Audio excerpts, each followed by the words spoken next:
Bismillahirrahmanirrahim. Assalamualaikum warahmatullahi wabarakatuh. Saudaraku pemirsa MTA TV, channel terpilih dan pendengar dimanapun Anda berada. Puji syukur Alhamdulillah senantiasa kita panjatkan kehadirat ilahi Rabbi Allah Subhanahu wa Ta'ala, Tuhan seluruh alam. Alhamdulillah senang rasanya saya Lukman dapat hadir kembali membersamai Anda di pagi hari ini dalam sajian program unggulan Fajar Hidayah. Dan pemirsa, kita akan charge energi iman kita ya di dalam hati kita dengan ayat Allah yang nanti insya Allah di hari ini akan disampaikan oleh narasumber kita yang sudah hadir di studio MTA TV, ada Ustadz Widodo Heri Suryanto SEMM. Kita sapa beliau terlebih dahulu. Assalamualaikum Ustadz Heri. Waalaikumsalam warahmatullahi wabarakatuh. Kabar baik Ustadz hari ini Ustadz? Alhamdulillah. Mas Lukman sehat ya? Alhamdulillah sehat Ustadz. Ini mungkin agak flu dan batuk Ustadz ya ini. Ya biasa musim-musim seperti sekarang ya. Baik. Ya. Dan pemirsa, bencana alam kembali melanda saudara-saudara kita di tanah longsor di Cilacap, Banjarnegara, hingga banjir bandang yang ada di Sumatera Utara, Sumatera Barat, hingga Aceh. Oleh karena itu, salurkan bantuan terbaik Anda di rekening MTA Peduli Bencana di nomor rekening Bank Syariah Indonesia atau BSI dengan kode 451 di nomor rekening 2234234111. Kemudian silakan konfirmasi melalui Ustadz Sunarjo di nomor 08122982256. Insya Allah akan sangat berarti untuk saudara kita yang membutuhkan. Baik Ustadz, tema kita di pagi hari ini adalah kenapa Allah belum izinkan hutang lunas gitu saja. Ya betul. Karena ada yang menarik Ustadz ya, kalau di Gen Z itu fenomenanya adalah mereka justru berhutang. Dengan berhutang mereka merasa punya motivasi untuk bekerja gitu. Nah ini betul. Mungkin juga bisa nanti disinggung juga Ustaz. Ya. Mungkin silakan Ustaz untuk bisa. Terima kasih Mas Lukman. Bismillahirrahmanirrahim. Assalamualaikum warahmatullahi wabarakatuh. Alhamdulillah nahmaduhu wa nasta'inuhu wa nastaghfiruhu wa na'udzu billahi min shururi anfusina wa min sayyiati a'malina may yahdihillahu fala mudilla lahu wa may yudlilhu fala hadiya lahu. Asyhadu an la ilaha illallah wahdahu la syarika lahu wa asyhadu anna Muhammadan abduhu wa rasuluhu amma ba'd. A'udzu billahi minasyaitonir rajim. Ya ayyuhalladzina amanu taqullaha haqqa tuqatih wa la tamutunna illa wa antum muslimun. Ibu bapak sekalian, pemirsa MTA TV dan pendengar radio di seluruh jaringan dakwah Masjid Tafsir Al-Quran yang dirahmati oleh Allah Subhanahu wa Ta'ala. Tentunya mari kita sama panjatkan puji syukur kehadirat Allah Subhanahu wa Ta'ala, Allah yang telah mengizinkan kita pada pagi hari ini bisa bangun kembali dalam kondisi sehat walafiat, dan kita bersyukur kepada Allah. Allah masih memberikan nikmat iman, nikmat Islam, nikmat ihsan. Dan tentunya kita sama-sama ikut prihatin atas musibah kepada saudara-saudara kita yang ada di Sumatera Utara, Sumatera Barat, dan Aceh, dan tempat-tempat lain dari saudara-saudara muslim kita yang mendapatkan musibah. Semoga senantiasa diberikan kesabaran, semoga senantiasa diberikan kekuatan, dan semoga senantiasa iman dan ihsan selalu ada dalam diri saudara kita dan kita yang diberikan nikmat aman, kita yang diberikan nikmat nyaman untuk beribadah. Mari kita turut serta untuk tidak sekedar prihatin, namun kita turut serta untuk empati dan simpati kepada saudara kita yang terkena musibah. Salam dan salam tentunya kita sama aturkan kepada Nabiullah Muhammad SAW, Nabi yang insya Allah menjadi suri tauladan buat kita semua. Ibu bapak sekalian yang dirahmati oleh Allah Ta'ala, di penghujung, di awal bulan Ramadan, di awal bulan Desember, di penghujung tahun 2025, maka marilah kita sama-sama merefleksikan diri kita. Mari kita sama merenung kepada diri kita semua untuk lakukan muhasabah. Banyak hal yang bisa kita lakukan. Salah satu adalah muhasabah di bidang ekonomi, di bidang keuangan kita. Mungkin di antara kita ada yang selama tahun 2020 tidak lepas atau berkutat di bidang keuangan. Salah satunya adalah masalah hutang yang senantiasa enggak kunjung lunas. Bahkan merasa dalam diri kita itu sudah maksimal untuk berusaha menjemput rezekinya Allah. Sudah berbanting tulang, kaki buat kepala buat kaki, semua upaya ikhtiar sudah dilakukan. Tetapi kenapa hutang nggak kunjung lunas? Karena hutang sudah terlanjur dinikmati, hutang sudah terlanjur diakadkan, maka harus diselesaikan. Namun demikian, kenapa sepertinya Allah belum mengizinkan hutang untuk lunas?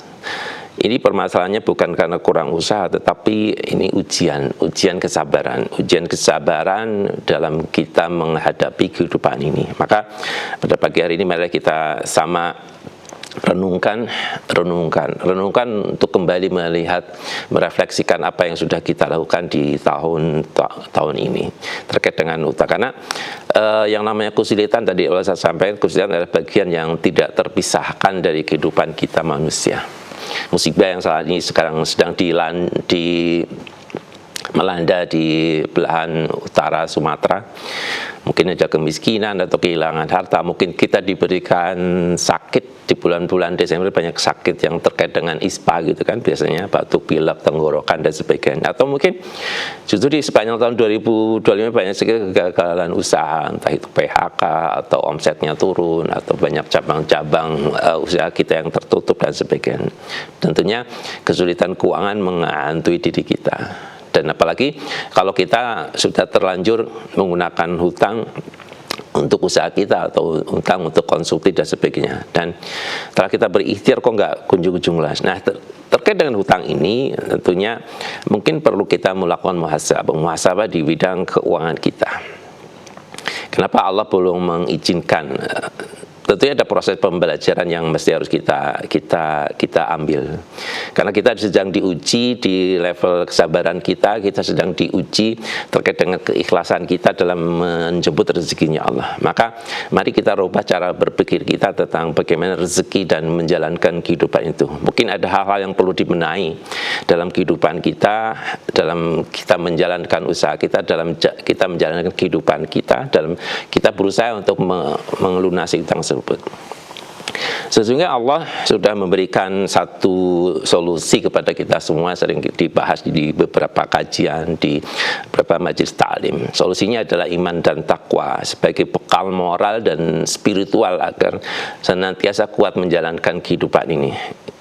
Allah Subhanahu wa taala berfirman, a'udzubillahi minasyaitonir rajim di surat Al-A'raf ayat 96, wala anna ahlal qura amanu wa taqalla fatahna alaihim barakatim minas samai wal ardi walakin kadzabu fa akhadnahum bima kanu yaksibun. Ibu bapak sekalian yang dirahmati Allah, di surat Al-A'raf ayat 96 Allah menyampaikan kepada kita, dan sekiranya penduduk negeri beriman dan bertakwa. Penduduk negeri beriman dan bertakwa ini satu asumsi yang Allah sampaikan.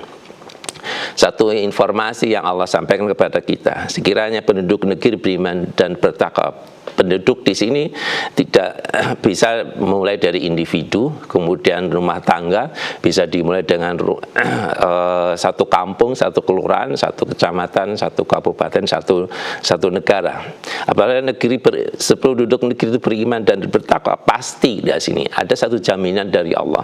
Pasti kami akan melimpahkan. Allah akan melimpahkan tidak hanya sekedar menuangkan, tetapi tidak sekedar memberi dalam satu tahap. Tapi kalau melimpahkan berarti satu kondisi yang betul-betul diberikan semuanya. Kepada siapa? Kepada mereka berkah dari langit dan bumi. Dari langit dan bumi berarti dari semua penjuru. Dengan syarat apa? Iman dan takwa. Iman di situ ada permasalahan kolbu, takwa itu ada kait dengan aktivitas keseharian. Bagaimana iman dan takwa itu adalah sama dengan ada amal soleh di situ. Tetapi faktanya mereka mendustakan ayat kami.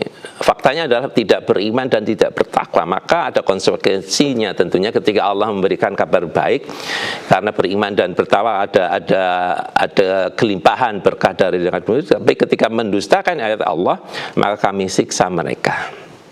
Yang disiksa siapa? Tentunya orang yang mendustakan ayat kami dengan apa yang telah mereka kerjakan. Ini satu isyarat, satu kode dari Allah kepada kita semua untuk kita pedomani.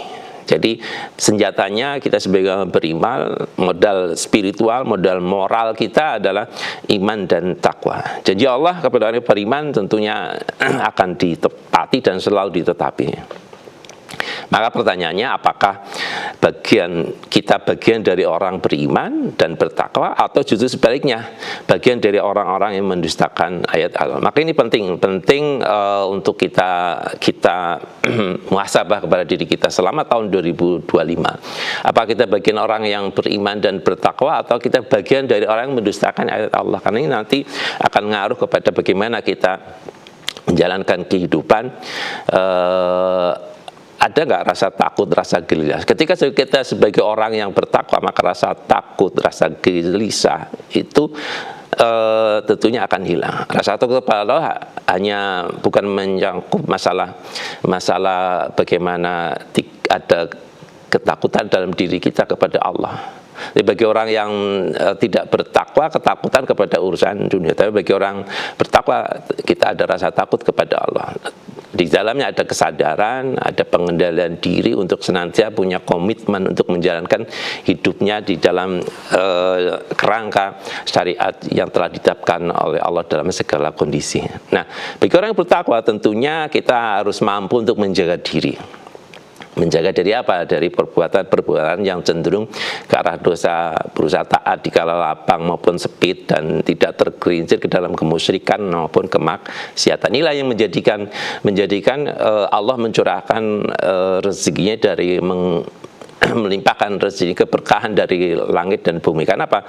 Orang bertakwa akan senantiasa berusaha semaksimal mungkin agar kesehariannya betul-betul selalu dalam lindungan Allah, selalu diridhoi oleh Allah. Maka ketika kita mencapai satu derajat iman dan takwa ini, Allah janjikan pertolongan. Allah berikan solusi dari arah yang tidak diduga-duga. Sering kita diberi semangati di surat Tolak 23, Tolak ayat 4. Bagaimana Allah menjanjikan kepada kita semua. A'udzubillahi minasyaitonir rajim. Wa man yattaqallaha yaj'al lahu makhraja wa yarzuqhu min haitsu la yahtasib. Wa man yatawakkal 'alallahi fa huwa hasbuh. Barang siapa bertakwa kepada Allah, niscaya Allah akan mengadakan baginya jalan keluar dan memberinya rezeki dari arah yang tidak disangka-sangka. Ini janji Allah. Kemudian dilanjutkan di ayat 4-nya, wa may yattaqillaha yaj'al lahu makhraja min haitsu la min amri yusra. Maaf. Dan barang siapa bertakwa kepada Allah, niscaya dia menjadikan kemudahan. Nah, ini kemudahan baginya dalam urusannya, termasuk urusan keuangan kita. Maka penting kita Allah tidak semata-mata menjanjikan keberkahan rezeki, jalan keluar, kemenangan, kemudahan di dalam segala urusan, tetapi Allah memberikan juga ketenangan, perlindungan, kabar gembira, kemudahan segala urusan, asal dengan catatan iman di dalam hati kita senantiasa bertakwa kepada Allah. Maka senjata kita sebagai orang yang beriman, maka iman dan takwa. Bertakwa kepada Allah, ada keimanan di dalam diri kita semua. Ibu bapak sekalian yang dirahmati oleh Allah, orang yang mampu beriman pasti akan diuji lebih dahulu, nggak mungkin jalannya mulus. Maka sudah sepantasnya kita menghadapi segala permasalahan kita, sudut pandangnya pasti bahwa pakai sudut pandang positif kepada Allah. Semua yang menimpa diri kita semuanya adalah baik bagi kita semua. Allah sedang menguji bisa dalam bentuk yang kesenangan, bisa menguji dalam sesuatu yang menyusahkan bagi kita. Maka ketika kita sudah statement kita sebagai orang yang beriman, maka Allah menginformasikan kepada kita di surat Al-Ankabut ayat 2, a'udzubillahi minasyaitonir rajim, ahasiban nasu ayyutraku ayyaqulu amanna wa hum la yuftanun. Apakah manusia mengira bahwa mereka akan dibiarkan hanya mengaku kami telah beriman dan mereka tidak diuji? Itu satu isyarat bahwa kita semua akan diuji oleh Allah. Walaqad fatanna alladzina min qablihim fala ya'lamanna Allaha alladzina sadaqu wa la ya'lamanna al-kadzibin. Dilanjutkan di ayat 3 Al-Ankabut, dan sungguh kami telah menguji orang-orang sebelum mereka. para nabi, para orang-orang yang sebelum kita, maka Allah pasti akan mengetahui orang-orang yang benar dan pasti mengetahui orang-orang yang dusta. Jadi tujuannya adalah supaya kita tahu, diuji oleh Allah agar supaya kita tahu kita masuk kategori mana orang-orang yang beriman, orang yang benar, dan mana orang-orang yang dusta. Baik Ibu Bapak sekalian yang dirahmati oleh Allah, maka ketika kita punya senjata iman takwa, itulah modal kita untuk melunasi hutang kita. Ada ujian kesabaran dan tawakal kepada Allah. Apakah kita termasuk orang yang beriman atau tidak? Karena orang yang beriman itu tentunya senjatanya ketika kita menghadapi permasalahan adalah apa? Sabar dan sholat. A'udzubillahi minasyaitonir rajim di surat Al-Baqarah ayat 153. Ya ayyuhalladzina amanu ista'inu bis-sabri was-shalah innallaha ma'as sabirin. Nah, ujian kesabaran di sini adalah tentu harus diiringi dengan ibadah, diiringi dengan kedekatan kita kepada Allah. Maka dalam konteks kita melunasi hutang, sabar dan sholat itu satu partner bagi kita sebagai perjuang dalam melunasi hutang kita. Maka bersamakan Allah di dalam prosesnya. Kita betul-betul harus sabar dan sholat benar-benar khusyuk. Berarti kita semakin dekat dengan Allah. Karena sungguh menakjubkan urusannya seorang mukmin, bahwa semua urusannya adalah baik. Hal itu tidak dimiliki oleh siapapun kecuali orang mukmin. Jika mendapat kelapangan, dia bersyukur dan itu baik baginya. Tetapi jika ditimpa musibah, dia akan senantiasa bersabar dan itu baik baginya. Itu hadis riwayat Muslim juz 4 halaman 2290. Jadi hutang adalah kesempitan, maka solusinya adalah sabar. Sabar diiringi dengan apa? Dengan ikhtiar yang kita tunjukkan, kita mohonkan kepada Allah. Boleh jadi hutang kita berlunas karena Allah itu sedang menguji kita, agar supaya apa? Kita tidak sombong, agar kita tidak lalai mengingat Allah, atau mungkin juga agar kita tidak melakukan kemaksiatan karena harta yang banyak. Tetapi mungkin kalau kita tidak punya hutang, mungkin kita jadi sombong, mungkin bisa juga kita perbuatan kita cenderung kepada kemaksiatan ataupun kedzaliman. Itu satu ujian yang mesti harus kita hadapi. Maka senjatanya adalah bagaimana kita punya kesabaran, sabar dan sholat dalam artian kita senantiasa dekat kepada Allah. Yang kedua tentunya mari kita luruskan cara pandang kita terhadap mengolah harta kita, terhadap gaya hidup kita, terhadap bagaimana kita menjemput rezekinya Allah.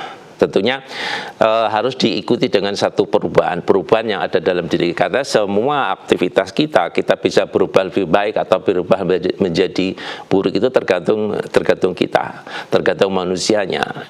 Di surat Ar-Ra'd ayat 11 yang sering kita dengar bersama, innallaha la yughayyiru ma biqaumin hatta yughayyiru ma bi anfusihim. Sesungguhnya Allah tidak akan mengubah keadaan suatu kaum sebelum mereka mengubah apa yang ada pada diri kita sendiri. Maka penting kita mesti harus melihat cara pandang kita, bagaimana kita menjemput rezeki Allah, kebiasaan kita dan tindakan kita dalam mengolah keuangan kita, apakah sudah secara syar'i baik pemasukan maupun pengeluarnya. Kemudian tentunya hindari gali lubang dan tutup lubang, itu satu keharusan. Apalagi yang mengandung riba, ini betul-betul harus kita hindarkan.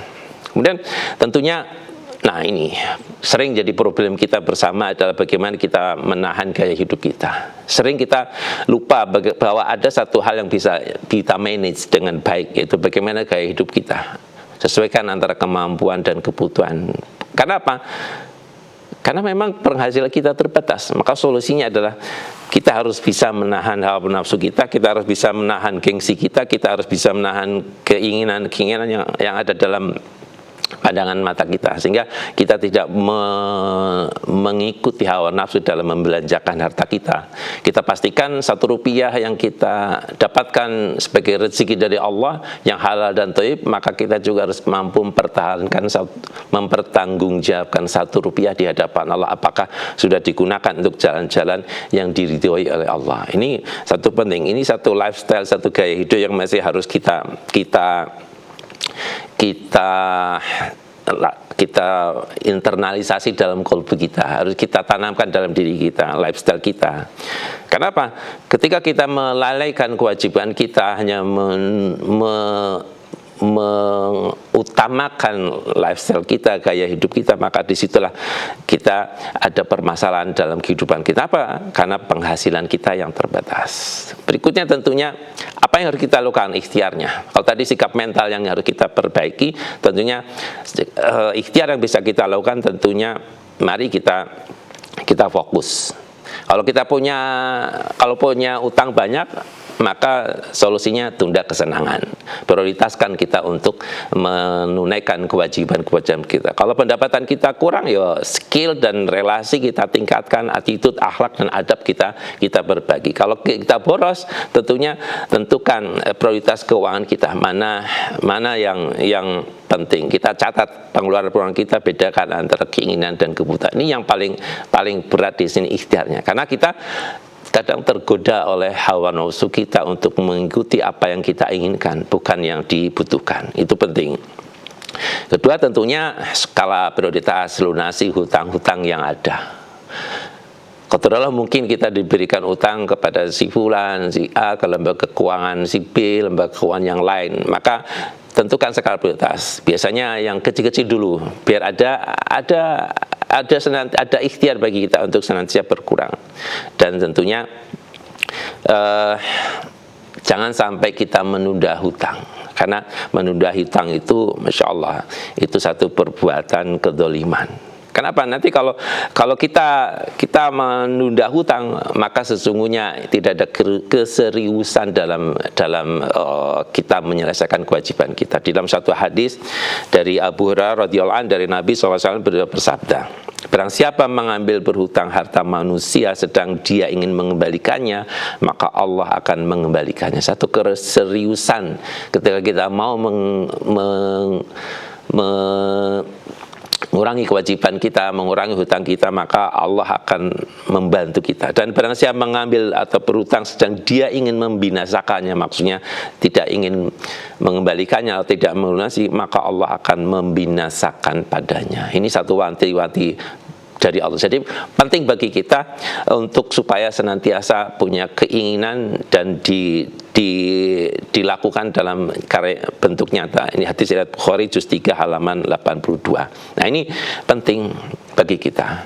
Maka jangan sampai kita menunda hutang karena kita punya aset dan sebagainya, karena masih punya kebutuhan, masih keinginan, padahal ada kewajiban yang harus diutamakan. Karena menunda-nundanya hutang itu termasuk kezaliman. Dan tentunya rezeki Allah itu luas.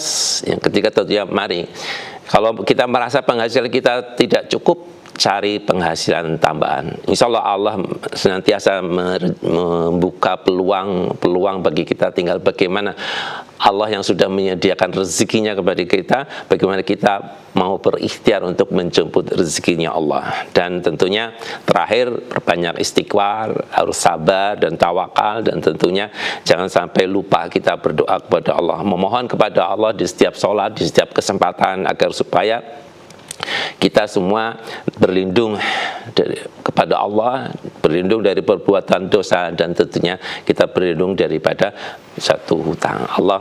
Rasulullah SAW memberikan contoh bagaimana Rasulullah SAW di dalam salat beliau senantiasa berdoa, Allahumma inni a'udzubika minal ma'sami wal maghrami. Ya Allah, sungguh aku berlindung kepadamu dari dosa dan hutang. Jadi itu Ibu Bapak sekalian yang bisa kami sampaikan. Mari kita refleksi diri kita selama setahun ini. Mari kita muhasabah. Kira-kira apakah hutang yang senantiasa enggak kunjung lunas, apa penyebabnya? Ini bagian dari ujian kesabaran. Mari kita lakukan perubahan dalam diri kita, perubahan cara kita pandang dalam menjemput rezekinya Allah, cara pandang kita untuk membelanjakan hartanya kita, dan tentunya hindari riba, karena itu sesuatu yang betul-betul dilarang oleh Allah. Kalau kita punya skill, kita punya pengalaman, cari penghasilan tambahan, lakukan silaturahmi dengan saudara-saudara kita yang sukses dalam bisnis, insya Allah di situ kita akan tambah skill, tambah ilmu. Kemudian fokus lunasi satu persatu agar supaya kita punya keinginan, kita punya betul-betul tekad yang kuat untuk melunasi atau menyelesaikan kewajiban kita. Insya Allah Allah akan memberikan pertolongan kepada kita semua dengan modal apa? Iman dan takwa kepada Allah. Demikian bisa sampaikan, semoga menginspirasi aktivitas kita, kehidupan kita di pagi hari ini dan masyarakat. Terima kasih. Assalamualaikum warahmatullahi wabarakatuh. Waalaikumsalam warahmatullahi wabarakatuh. Baik, syukran jazakallah Ustadz Heru atas materi yang sudah disampaikan. Insya Allah akan kita sambung di segmen kedua nanti, Ustadz. Ya. Dan untuk Anda, saudaraku, pemirsa dan juga pendengar, kami nantikan Anda untuk bisa bergabung di segmen kedua, bertanya melalui line telepon di 0271 679 3000 ataupun di SMS dan juga WhatsApp di 0811 255 3000. Kita akan kembali setelah jeda pariwara berikut ini, tetap bersama kami di MTA TV. Baik, terima kasih untuk Anda, saudaraku pemirsa MTA TV, channel terpilih dan pendengar yang masih setia bergabung bersama kami. Masih dalam program unggulan Fajar Hidayah di pagi hari dengan narasumber kita Ustadz Heri Suryanto. Dan untuk Anda, saudaraku pemirsa, kami mengajak kembali untuk Anda bisa berempati, untuk menyalurkan infak terbaik Anda untuk membantu saudara kita yang sedang dilanda musibah banjir bandang di Sumatera Utara, Aceh, dan Sumbar, melalui rekening MTA Peduli Bencana ya, melalui rekening Bank Syariah Indonesia atau BSI dengan kode bank 451 di nomor rekening 2234234111. Insya Allah seberapapun kontribusi dan peran saudara akan membantu saudara-saudara kita yang sedang membutuhkan. Baik Ustadz, kita lanjutkan saja di segmen kedua ini, dan kami undang Anda pemirsa untuk bisa berkonsultasi, bertanya melalui line telepon di 0271 679 3000 ataupun di SMS dan juga WhatsApp di 0811 255 3000. Baik Ustadz, sudah ada beberapa yang masuk saat ini, utamanya dari via WhatsApp, dan kita prioritaskan yang sesuai tema dulu Ustadz. Monggo, ini dari Pak Faris di Tangerang. Yang pertama, Ustadz, bagaimana pertimbangan atau perhitungan yang perlu kita lihat sebelum berhutang untuk keperluan usaha? Misalnya maksimal berapa persen dari aset, atau berapa lama potensi akan lunas, atau seperti apa hitungannya? Seperti itu, Ustadz. Makasih Mas Faris di Tangerang. Jadi kalau kita hutang itu boleh ya, dalam muamalah itu hutang bersihnya boleh karena sesuatu yang mubah. Jadi yang penting adalah ketika kita pertama ketika hutang ada iringi dengan iman dan takwa kepada Allah. Itu pasti, itu sesuatu yang harus ada dalam setiap transaksi kita hutang. Kemudian tentunya harus ada akad yang jelas. Kemudian berikutnya tentunya yang syar'i, itu tiga hal yang utama. Kemudian dari sisi teknisnya coba hitung berapa penghasilan kita, berapa omset kita kalau kita usaha, berapa omset kita. Kemudian hitung dari situ kira-kira rasio sekitar 40 atau 50% dari 30, 40, 50 sekitar itu, range itu berapa kemampuan kita untuk menyicil utang. Jadi kalau kita punya penghasilan misalkan dari usaha kita katakanlah 1 miliar sebulan gitu kalau usaha, maka ya berarti 30%-nya atau 40%-nya atau maksimal 50%-nya kita gunakan untuk hutang. Kira-kira aman nggak? Aman dalam artian kira-kira apakah mampu untuk menjaga operasional perusahaan itu?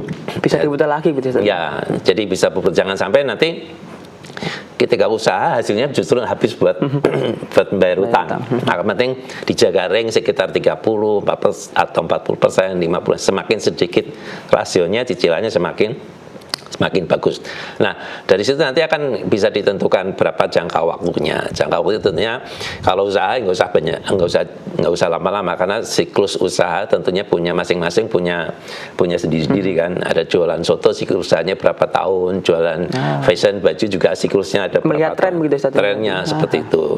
Pasti kan kalau seorang pengusaha pasti sudah punya pengalaman. Kemudian tentunya satu hal yang harus diingat, kalau kita punya usaha baru, sebaiknya dan seyogianya bukan bersumber atau bermodal dari hutang. Karena kalau kita punya usaha baru kemudian modalnya dari utang itu bahaya.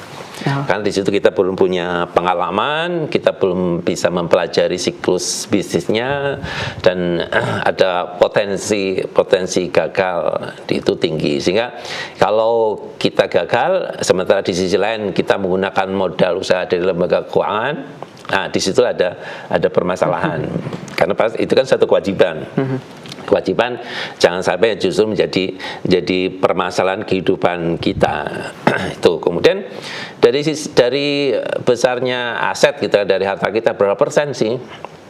Tentunya ketika kita hutang harus ada yang mengcover, atau kalau bahasanya ada jaminan, ada agunannya, itu udah pasti. Kita punya hutang misalkan 100 juta ya, kita harus punya aset yang bisa menjamin ketika nanti ada masalah minimal 100 juta. Biasanya kalau lembaga keuangan biasanya tidak punya hutang 100 juta, agunannya 100 juta, enggak gitu. Biasanya kalau lembaga keuangan kalau punya hutang 100 juta, agunannya biasanya minimal 125 juta atau berapa. Jadi tidak sama dengan aset kita. Pasti akan hutang itu lebih rendah dari aset kita. Berapa sih? Ya tentunya tidak ada hitungan yang pasti, tapi akan semakin sedikit hutang kita dibanding total aset kita akan semakin nyaman dari sisi pihak lembaga keuangan dan juga dari sisi kita. Ketika ada risiko, kita punya harta yang kita gunakan untuk melunasi. Karena terkait dengan utang ini kan nagihnya itu sampai kita meninggal artinya nagihnya sampai di akhirat gitu. Jangan sampai justru pas kita mati justru mewarisi hutang. Kan di dalam satu hadis itu disampaikan bahwa dari Ibnu Umar, ia berkata, Rasulullah bersabda bahwa barang siapa mati masih mempunyai tanggung hutang 1 dinar atau 1 dirham, maka akan dibayarkan darinya kebaikan, karena di sana tidak berlaku dinar dan tidak pula berlaku dirham. Dan ini mohon maaf bagi kita yang nyun sewu umurnya sudah 60 tahun gitu kan, sementara rata-rata harapan hidup kita itu berapa orang Indonesia ya 70 lah. 60 70. Nah, tentunya harus hati-hati ketika menentukan jangka waktunya utang. Walaupun kita tidak mendahului Allah gitu. Kita tidak boleh terkait dengan takdir Allah, tetapi kita harus berhitung juga di situ. Kalau kita usia kita sudah 60, 65. Nah, itu harus hati-hati terkait dengan jangka waktunya gitu kan.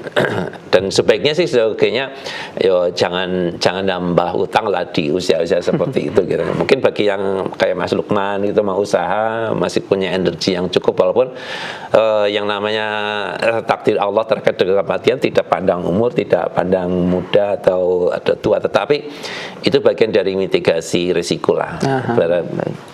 Berhitung-hitung dengan risiko lah kira-kira gitu. Karena jangan sampai tadi hutang kita itu nanti ditagih malah memberatkan kita Ustaz ya. Memberatkan kita Mas, jadi nanti jangan-jangan kan ada hadis itu, jangan sampai jadi orang yang bangkrut gitu kan. Ya. Karena kita pede dengan pahala sholat, pede dengan pahala puasa, percaya diri dengan pahala yang lainnya, tapi ternyata kita berbuat zalim dengan cara menurut tadi kan ditagih nanti di akhirat. Karena di akhirat nggak ada dirham, nggak ada dinar kan, adanya kita bawa amal soleh. Maka itu yang akan jadi bahan untuk melunasi hutang kita di akhirat. Nah, itu kan rugi banget gitu kan. Maka harus hati-hati. Jadi tepat sekali pertanyaan dari Pak Faris di Tangerang, harus diperhitungkan dengan baik. Itu barangkali. Semoga bisa difahami ya Pak Faris di Tangerang. Jadi memang ada aspek non teknisnya tadi saja, karena tentu kita hidup beragama seperti itu. Dan aspek non teknisnya adalah bagaimana bisa merasionalkan utang. Dan poinnya adalah tadi jangan jangan berhutang untuk usaha yang baru begitu. Kayak babat talas pakai hutang itu sangat beresiko tinggi. Dan mungkin bisa menjadi catatan saya untuk pemirsa ya Ustaz ya. Jadi biar tidak bermudah-mudah dalam hutang begitu. Iya. Jadi memang jangan kita bermudah-mudah hutang, dan jangan pula pula kita menyepelekan ketika punya hutang untuk menundanya. Ya, baik. Gitu. Baik. Nah, ini Ustaz, ada lagi Ustaz dengan hutang dari Pak Pargiono di Bantul. Ustaz, pada tahun 80-an saya sekolah tapi belum membayar SPP bulanan. Apakah itu termasuk hutang begitu? Nah, ini dia hutang yang lama, atau mungkin kadang-kadang ada juga Ustaz yang makan di kantin lupa belum bayar sampai lulus begitu. Betul. Nah, itu. Bagaimana Ustaz? Ya, jadi kita kan kalau kita sekolah ya, ini Pak Pargiono di Banten, kalau kita sekolah itu berarti kita apa? Berarti kita menggunakan jasa orang lain ya, hak orang lain di situ. Ada pribadi, kalau itu sekolah milik pribadi, kalau institusi berarti sekolah itu milik sebuah institusi gitu kan di situ. Berarti apa, kita sudah sudah mendapatkan jasa dari sebuah institusi. Di situ dari kita menggunakan jasanya, kita ada kewajiban yang harus ditunaikan. Dalam bentuk kalau sekolah berarti nopo SPP, kemudian ada uang gedung dan sebagainya. Itu berarti apa? Ya kewajiban. Kewajiban itu adalah salah satu bagian dari hutang yang harus kita tunaikan. Lah kalau udah lama gimana? Yo cari sekolah, moga-moga sekolah masih ada. Nah, tapi penting bahwa itu merupakan kewajiban kita. Kewajiban kita yang harus kita tunaikan. Jangan sampai kita harus punya prinsip kehati-hatian ya, terkait dengan kewajiban kita kepada sesama umat, dengan institusi apalagi, atau intinya jangan sampai di dalam harta kita itu ada hal yang nanti dipertanggungjawabkan ya di akhirat. Karena terkait dengan harta diperoleh dari mana dan digunakan untuk apa. Maka itu penting. Sama dalam konteks Pak Pargiono di Bantul menunggak SPP ya harus diselesaikan. Karena pasti itu kan masih ada catatannya. Masih ada catatannya, dan nanti jangan sampai justru catatan itu nanti jadi saksi. Jadi saksi di mana? Di akhirat. Jadi hisabnya gitu. Nah, di akhirat tadi saya sampaikan tidak ada dinar dan dirham. Adanya apa? Amal soleh kita. Maka takutnya kita bangkrut nanti kan, karena amal soleh digunakan untuk melunasi hutang. Ya, padahal mungkin itu hal-hal yang mungkin sepele ya, dalam artian terlupakan begitu. Sering maka saya sampaikan ketika kita muamalah atau dan sebagainya, kita landasan iman dan takwa. Karena kalau tidak ada iman dan takwa, pasti akan gampang kita untuk mengabaikan tadi terkait dengan harta ini. Dari mana sumbernya dan bagaimana menggunakannya dan bagaimana kita mensikapi hutang gitu. Kalau nggak ada iman dan takwa, gampang bagi kita untuk menunda hutang atau mungkin justru melupakan. Dan di hadis tadi kan kalau kita punya keseriusan untuk melunasi hutang, Allah akan membantunya. Tetapi kalau kita punya niat tidak untuk melunasinya, Allah yang akan menghancurkannya. Kalau nggak menghancurkan di dunia, ya nanti menghancurkan di akhirat. Itu yang mesti harus kita pertimbangkan ketika punya kewajiban ataupun hutang di dunia. Demikian Mas untuk Pak Pargiono di Bantul. Semoga bisa difahami ya Pak Pargiono di Bantul. Jadi juga menjadi catatan juga Ustaz, dalam artian mungkin ada hutang-hutang kita yang terlupakan. Nah itu bisa kita rekap Ustaz ya, biar tidak memberatkan kita nanti. Maka perlu muhasabah ya. Muhasabah juga, takutnya mendolimi orang lain karena sudah memanfaatkan jasa atau barangnya begitu. Baik Ustaz, berikutnya dari Jogja juga, ini dari Pak Nugroho. Pak Nugroho. Ustadz, mohon penjelasan Quran surat At-Taubah ayat 55 yang artinya, maka janganlah harta dan anak-anak mereka membuatmu kagum, sesungguhnya Allah hendak menyiksa mereka dengan itu dalam kehidupan dunia, dan nyawa mereka akan keluar dalam keadaan yang kafir. Mohon penjelasannya agar bisa saya pahami. Surat At-Taubah 55 ayat 55 surat 9. Kita buka ayatnya ya, moga-moga bisa menjelaskan, tapi nanti kalau belum pas bisa ditanyakan di forum tafsir ya. Di Desa Tafsir atau Salam Bakar. A'udzubillahi minasyaitonir rajim. Fala tu'jibka amwaluhum wala auladuhum. Innama yuridullahu liyu'adzibahum biha fil hayatid dunya wa tazhaqqa anfusuhum wa hum kafirun. Maka janganlah harta dan anak-anak mereka membuatmu kagum. Sungguhnya maksud Allah dengan itu adalah untuk menyiksa mereka dalam kehidupan dunia dan kelak akan mati dalam keadaan kafir. Pak Nugroho di Jogja saja. Ini satu informasi yang bagus sekali dari Allah. Kita diberikan satu pembelajaran, janganlah harta dan anak-anak mereka siapa? Yaitu harta dan anak-anak orang-orang kafir yang tentunya perilaku orang kafir jauh dari keimanan. Harta diperoleh, mereka memperoleh harta tidak mempertimbangkan halal dan haram. Penggunaannya juga tidak mempertimbangkan apakah untuk hal-hal yang diridhoi oleh Allah. Maka di situ kita diwanti-wanti oleh Allah jangan sampai membuat kita kagum terpesona, kita pengen mengikutinya, gitu kan. Karena di ayat ini Allah mengisyaratkan kepada kita, janganlah kita orang mukmin terpengaruh dan terpesona atau kagumkan oleh harta benda yang melimpah dan keturunan-keturunan yang menjadi kebanggaan mereka. Mungkin keturunan-keturunannya sarjana semua, punya maisha yang luar biasa, gitu kan. Tetapi mereka mengabaikan dan mereka membanggakan dan mereka mengabaikan dalam mengolah hartanya, apakah sesuai dengan syariat ditentukan oleh Allah. Mereka gunakan apakah untuk jalan-jalan yang diridhoi oleh Allah atau tidak, bersumber dari yang halal dan thayyib atau tidak. Sesungguhnya Allah hendak menyiksa mereka dengan itu dalam kehidupan dunia. Sesungguhnya harta itu kan ujian bagi kita. Ujian apakah kita mampu menggunakannya dengan benar, apakah ujian dari Allah, apakah kita bersumber dari yang halal dan thayyib. Itu yang masih harus kita perhatikan. Dan orang kafir tidak memperhatikan itu. Kita sebagai orang yang mukmin tentunya jangan sampai. Orang kafir supaya mengumpulkan hartanya tanpa menghiraukan cara-cara dari mana mendapatkannya dan juga menggunakannya untuk apa, enggak peduli. Apakah menggunakan harta yang melimpah itu, apakah mereka menunaikan zakatnya? Mungkin enggak. Apakah mereka berinfak di jalan Allah? Atau juga mungkin menggunakannya untuk hal-hal yang justru kemaksiatan, hura-hura dan sebagainya. Nah, kita sebagai orang mukmin jangan sampai kita terperdaya di situ. Karena itu ujian bagi mereka. Dan ingat di sini Allah menyampaikan sungguh Allah hendak menyiksa mereka, akan menyiksa mereka dengan itu dalam kehidupan dunia. Dan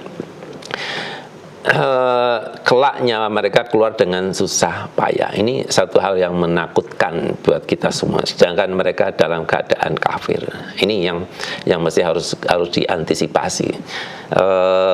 Allah menguji kita dengan harta, dengan anak-anak, dengan maisha kita, dengan semua hal adalah agar supaya apa? Betul kita menggunakan harta kita di jalan Allah, kemudian kita punya anak, tentunya kita didik dengan syariat yang dari Allah, kita gunakan agar supaya semuanya menjaga keimanan dan ketakwaan kepada Allah, dan itu tidak dilakukan oleh orang-orang kafir. Dan kita sebagai orang mukmin tentunya disitulah kita mendapat pelajaran yang luar biasa dari surat At-Taubah ayat 55. Nanti selengkapnya bisa ditanyakan di kajian yang terkait dengan tafsir. Itu sedikit yang bisa kami sampaikan. Baik, semoga bisa difahami ya Pak Nugroho dari Yogyakarta. Dan sepertinya menjadi pernyataan Ustaz untuk sesi pagi hari ini. Insyaallah akan kita lanjutkan di edisi berikutnya. Dan terima kasih Ustaz Heri, semoga bisa menjadi hikmah dan juga pelajaran untuk pemirsa dan juga pendengar. Baik saudaraku pemirsa MTA TV dan pendengar dimanapun Anda berada, demikian tadi kebersamaan kita dalam sajian program unggulan Fajar Hidayah di pagi hari ini. Akhirnya saya Lukman mewakili segenap kerabat kerja yang bertugas mohon maaf dan pamit undur diri. Subhanakallahumma bihamdika asyhadu alla ilaha illa anta astaghfiruka wa atubu ilaik. Terima kasih dan assalamualaikum warahmatullahi wabarakatuh.